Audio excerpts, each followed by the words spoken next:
Okay, this is a gentleman who has carpal tunnel syndrome.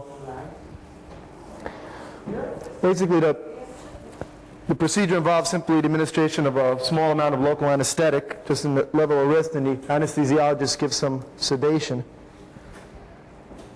So the patient's basically awake during the procedure. The patient hasn't gotten much sedation yet, but so little local. The cause of carpal tunnel syndrome is actually very misunderstood. It's not caused by working on a computer or having a secretarial job. It's a very misunderstood condition. It really is a metabolic condition, and quite frankly, it's often caused by just being a woman in a certain age group. Those are the people who really get this condition. You'd see it in men, but it's overwhelmingly prevalent in women. And it's really caused by an inflammation of tendons, and it's something that occurs in response to hormonal changes.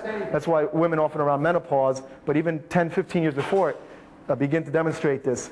And what happens is when the tendons get inflamed inside the tunnel, which is called the carpal tunnel, the nerve is a very soft structure, and the nerve gets pinched. When a nerve is pinched and tight, the complaint is numbness, usually in the first 4 fingers.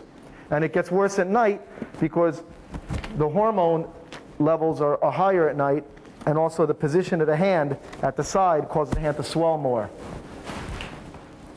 So the treatment for this condition initially is just wearing a night splint, and oftentimes that takes the pressure off the nerve. Anti-inflammatories, sometimes even a little cortisone injection. But when the condition's bad enough and the nerve is badly enough compressed, the only real treatment is to release the ligament that's compressing the nerve. So that's what we're going to be doing here today. The traditional operation for this is an open incision in the palm, but the recovery from that is much slower because there's a lot of tenderness. So the procedure we're going to be doing today is called, it's similar to the open procedure. The difference is we don't need to make an incision in the skin. It's an endoscopic carpal tunnel release, meaning that we take a camera and we look inside a body cavity. Instead of looking at the gallbladder, for example, laparoscopy, this is endoscopy. We're looking inside the carpal tunnel. Okay, tourniquet up. And this is not laser surgery. This is people often come to the office and ask for laser procedure. This has nothing to do with a laser. This is simply an instrument, a fiber optic instrument with a light on the end that illuminates the inside of a body cavity. In this case, the carpal tunnel. The carpal tunnel contains 9 tendons and 1 nerve. The nerve being the median nerve, which is the culprit of this condition. Okay, knife, please. Adson forceps. So, a very small incisions made in the flexor crease. Okay, we're now in the tunnel. You see the nerve involved. We take the ligament and scrape it. We take the median nerve and peel it off the undersurface of this ligament. This is all done through a small hole, mind you.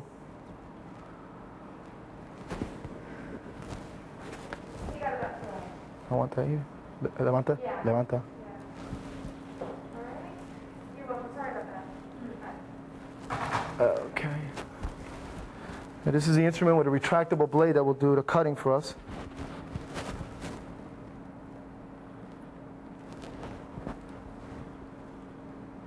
Okay. Okay, so now we're within the carpal canal with the instrument. Okay, and on the monitor, this is actually the ligament. I'm pressing down on it right now. I'm pressing right on his palm. Underneath this palm is some fat, some fascia, and then the deepest structure here is the transverse ligament.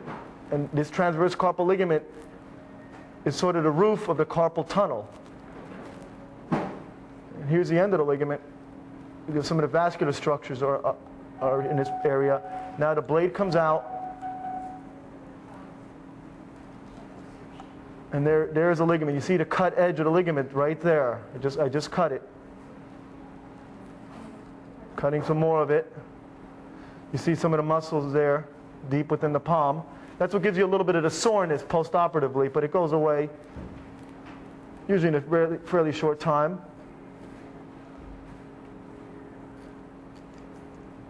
And there's the edge of the skin. Now we'll look inside the tunnel again to make sure we've cut everything, all the ligament. I'm going to show you the nerve right now. This is the median nerve right there. It's kind of subtle. Here's the edge of the ligament, and right there is a nerve. This is a structure that you need to watch out for. And this is sort of the technical part of the procedures. You got to make sure to avoid that nerve. It's right there. And here's the cut edge of the ligament again. That's one of the tendons right there. There's a little piece there I didn't get. Okay, and that's the skin. And that's it. And we look inside just to make sure there's no further structure that's impinging the nerve. So this gentleman's symptoms were basically discomfort at night, pain, numbness, often awoken him at night. Now, he's going to have a little bit of post-operative discomfort, but not much. He will actually feel better tonight than he's felt in the past year, because he will not be awoken with this numbness in his need to shake his hand. Okay, tourniquet down, please. Okay, 5 minutes of tourniquet time.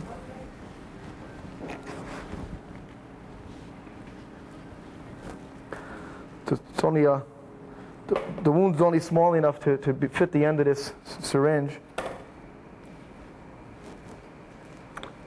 Okay, and now the blood rushes back into the hand, and we exsanguinated the hand so that we were able to see what we're doing.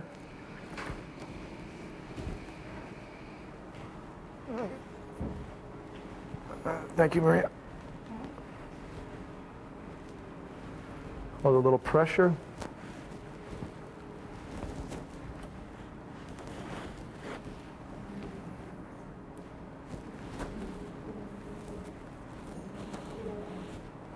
Okay.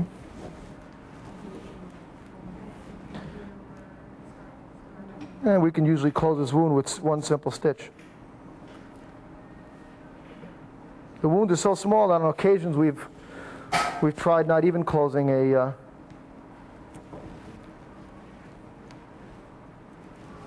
we've tried not even using a stitch, but I think it's helpful to just bring the skin together and heals a little quicker. A little gauze, and that's basically it. That's the whole procedure.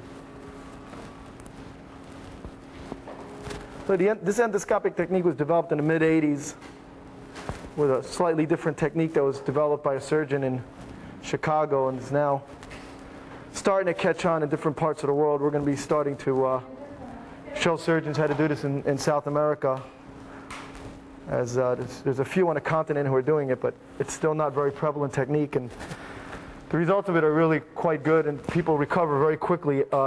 Tonight, this gentleman will be able to use his hand to do everything except heavy things. He'll be able to brush his teeth, eat, go to the bathroom, everything. And in a few days, I'll take this off and put a simple Band-Aid on here, and within a few weeks, he'll be able to go back to work. Depending upon what he does, I have people who go back. If they do secretarial work, they can go back within 10 to 14 days. Laborers usually are back to work in about a month. Normally, I have them make a full fist and open their hand fully just so they're accustomed to doing this, and so they're not timid about the operation. Okay. But that's basically it.